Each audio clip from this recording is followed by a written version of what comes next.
یہ جو اوورآل اگر ہم سمرائز کریں اب تک کے جو سارے ایونٹس رہے ہیں اس کانفلکٹ میں، تو یہ بات تو جاوید صاحب جو کر رہے ہیں یہ بجا ہے کہ منیمل ڈیمیج کہہ سکتے ہیں جو ایران نے اسرائیل کا کیا، کیونکہ اگر 2-3% میزائلز انٹرسیپٹ بھی کرتے ہیں ان کے 4 جو ایئر ڈیفنس میکنزمز ہیں، تو اس کے باوجود ایک تل اویو میں امریکی ایمبیسی کو سلائٹ ڈیمیج، یا پھر جو کمانڈ سینٹر تھا ان کی فوج کا اس کو ایک سلائٹ ڈیمیج، اس کے علاوہ تو کوئی بہت بڑا ایونٹ ہم نے ہوتا ہوا وہاں پر نہیں دیکھا۔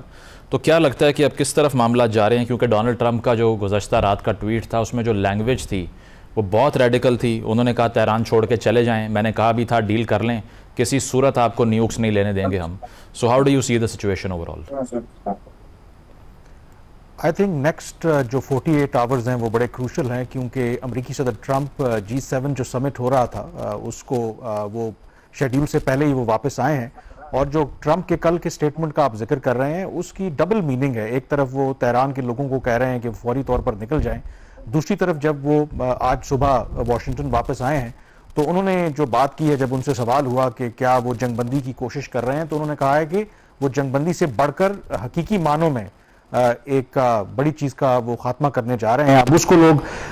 ڈیفرنٹ طریقے سے انٹرپریٹ کر رہے ہیں۔ کیا ان کا مطلب ہے کہ امریکہ باقاعدہ طور پر اسرائیل کے ساتھ مل کر اس جنگ میں شامل ہونے والا ہے، یا پھر جس طرح انڈیا پاکستان کے کیس میں ہوا تھا کہ اچانک سے ایک دم لڑائی ہوتے ہوتے ٹرمپ کی طرف سے یہ اعلان کر دیا گیا تھا کہ بھارت اور پاکستان کے درمیان جنگ بندی ہو گئی۔ تو اس کیس کے اندر بھی شاید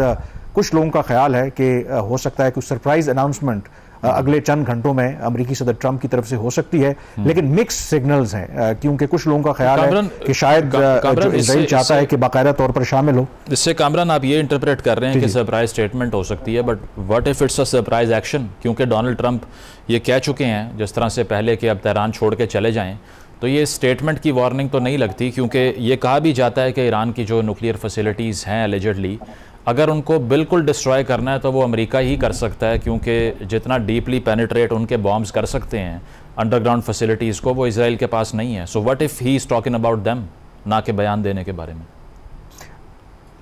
ایگزیکٹلی میں یہی کہنے لگا تھا کہ اس کے جو مکسڈ میسیجز ہیں، یہ ممکن ہے کہ کچھ لوگ کہہ رہے ہیں کہ شاید وہ وقت آ گیا ہے کہ امریکہ باقاعدہ طور پر ایکٹیولی اس میں شامل ہو جائے، اور یہ بات بالکل آپ ٹھیک کہہ رہے ہیں کہ ابھی تک اسرائیل نے جو بھی حملے کیے ہیں ان کی نیوکلیئر سائٹس کے اوپر، اسرائیل کے پاس وہ صلاحیت نہیں ہے کہ جو ڈیپ بنکرز میں اندر کہا جاتا ہے کہ 80 میٹرز ڈیپ جو نیوکلیئر فیسلٹیز ہیں ایران کی، اور اس کے لیے آپ کو جو امریکہ کی مدد کی ضرورت ہے، B-52 جو بامرز ہیں ان کی ضرورت ہے۔ لیکن ایٹ دا سیم ٹائم اگر آپ ٹرمپ کے سٹیٹمنٹ کو اور پھر اسرائیلی پرائم منسٹر کے سٹیٹمنٹ کو ملا کے دیکھیں تو انہوں نے یہ سٹیٹمنٹ دیا ہے کہ ابھی تک کی جو ہم نے کارروائی کی ہے ایران کے خلاف، تو ہم نے ایران کو بہت پیچھے دھکیل دیا ہے، کئی سال پیچھے دھکیل دیا ہے کہ وہ جو نیوکلیئر جو صلاحیت ہے وہ حاصل نہ کر سکیں۔ اگر دونوں بیانات کو ملا کے دیکھیں، اور پھر یہ سٹیٹمنٹ بھی آ رہی ہے کہ شاید فرانس، برطانیہ اور جرمنی کے جو فارن منسٹرز ہیں وہ ایران کے فارن منسٹر سے بات کریں گے، تو کہیں نہ کہیں ڈپلومیسی کا ابھی بھی چانس ہے، کیونکہ کچھ لوگوں کا خیال ہے کہ کیونکہ ٹرمپ نے اعلان کیا تھا کہ وہ کسی نئی جنگ کا حصہ نہیں بنیں گے، دو کہ ان کے ساتھ ڈیپ سٹیٹ امریکہ میں یا جو پرو اسرائیلی لابی ہے وہ چاہتی ہے کہ ان کو جنگ کی طرف دھکیلے، بٹ شاید ابھی بھی ٹرمپ چاہیں گے کہ اس کا کوئی ڈپلومیٹک سلوشن نکل آئے۔ تو اس لیے میں یہ کہہ رہا ہوں کہ اگلے آئی تھنک چند گھنٹے جو ہیں دیٹ ول بی کروشل، کیونکہ ٹرمپ انڈیکیٹ کر رہے ہیں کہ کچھ نہ کچھ بڑا ہونے والا ہے۔ جاوید صاحب، یہ کامران صاحب بھی جو بات کر رہے ہیں کہ ملٹیپل انٹرپریٹیشنز اس کی ہو سکتی ہیں، لیکن ایران کے لیے ورسٹ کیس سینیریو تو یہی ہوگا نا کہ امریکہ فل فلیجڈ اس جنگ کا حصہ بن جائے اور وہ ایران کی نیوکلیئر فیسلٹیز کو ہٹ کرنا شروع کر دے، اور جو ویسٹرن ورلڈ ہے اس کے لیے ورسٹ کیس سینیریو یہ ہو سکتا ہے کہ ہرمز کی بلاکیج ہو جائے، یا لیبنان ہے، سیریا ہے، سعودی عربیہ، ایران اپنی پراکسیز کے ذریعے ان کو ٹارگٹ کرنا شروع کر دے۔ تو ان دونوں میں سے کس کی پاسبلٹی زیادہ ہے جو آپ دیکھ رہے ہیں کہ ہو سکتا ہے؟ امریکہ کی جو ہے جو وہ یہ آبجیکٹو ہے وہ یہ ہے کہ ایران کو کسی صورت میں نیوکلیئر ویپنز نہیں بنانے دینا چاہیے، اور اس کے اوپر مغربی دنیا کا اتفاق رائے ہے، اور انڈر NPT جس کا ایران سگنیٹری ہے اس میں بھی اس کی انڈر بھی ایران کی ایک ذمہ داری ہے کہ نیوکلیئر ویپنز کو ڈیولپ نہیں کرے گا اور ایکوائر بھی نہیں کرے گا۔ تو اس کے اوپر تو ایران اور مغرب کے درمیان اتفاق رائے ہے۔ ایران نے بھی یہ کبھی نہیں کہا ابھی تک کہ وہ نیوکلیئر ویپنز ایکوائر کرنا چاہتے ہیں یا ڈیولپ کرنا چاہتے ہیں۔ اصل جو سٹیکنگ پوائنٹ ہے، جو جس چیز کے اوپر جھگڑا ہے، وہ یہ ہے کہ ایران یورینیم انریچمنٹ فیسلٹیز بنا سکتا ہے اور ان کو ڈیولپ کر سکتا ہے اور ان کو چلا سکتا ہے یا نہیں کر سکتا. اگر یورینیم انریچمنٹ فیسلٹی کسی ملک کے پاس ہو تو وہ یورینیم انریچمنٹ جو ہے وہ لو لیول تک بھی ہو سکتی ہے اور ہائی لیول بھی. اگر 90% سے ابو ہو تو وہ جو مٹیریل انریچڈ ہوتا ہے اس سے نیوکلیر ویپنز بنائے جا سکتے ہیں, اور اگر اس سے لو لیول ہوں تو اس سے نیوکلیر ویپنز نہیں بنائے جا سکتے, اس کو آپ پیسفل پرپوزل کے لیے استعمال کر سکتے ہیں. تو اب یو ایس نے اور مغربی ممالک نے یہ فیصلہ کیا ہے کہ وہ کسی صورت ایران کو یورینیم انریچمنٹ کی اجازت نہیں دیں گے, حالانکہ این پی ٹی کے انڈر ان کا یہ حق بنتا ہے کہ وہ کر سکتے ہیں اور یعنی لو لیول پہ انریچمنٹ بھی کر سکتے ہیں. لیکن امریکہ انڈر ٹرمپ اور دوسرے مغربی ممالک جو ہیں ان کا یہ خیال ہے یا ان کا یہ پوزیشن ہے کہ کسی صورت میں ایران کو یورینیم انریچمنٹ کی اجازت نہیں دی جائے. Sorry to cut you here, لیکن جو آپ این پی ٹی کی جو آپ بات کر رہے ہیں 1968 میں غالباً ایران نے سائن کیا, تو یہ پری ریولوشن 60 میں چلیں I'll double check that. تو اس پہ چونکہ یہ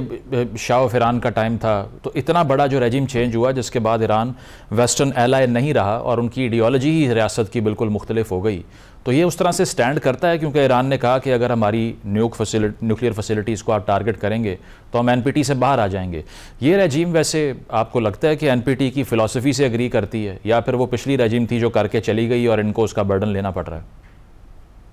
یہ تو جو نیوکلیئر ویپنز کے اوپر تو جو ریبر ہیں, موجودہ ریبر ہیں, ان کا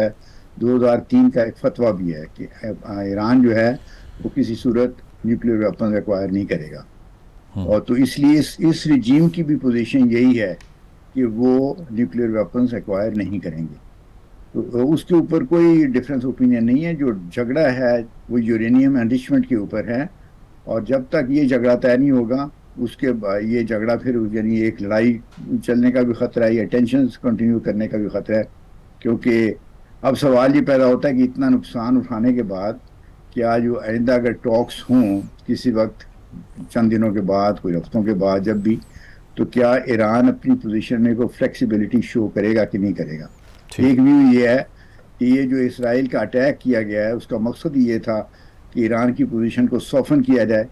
تاکہ وہ جب نیکسٹ راؤنڈ آف ٹاکس ہو تو اس میں وہ زیادہ فلیکسیبلٹی دکھائیں اور مغربی دنیا کی یا امریکہ کی جو ڈیمانڈ ہے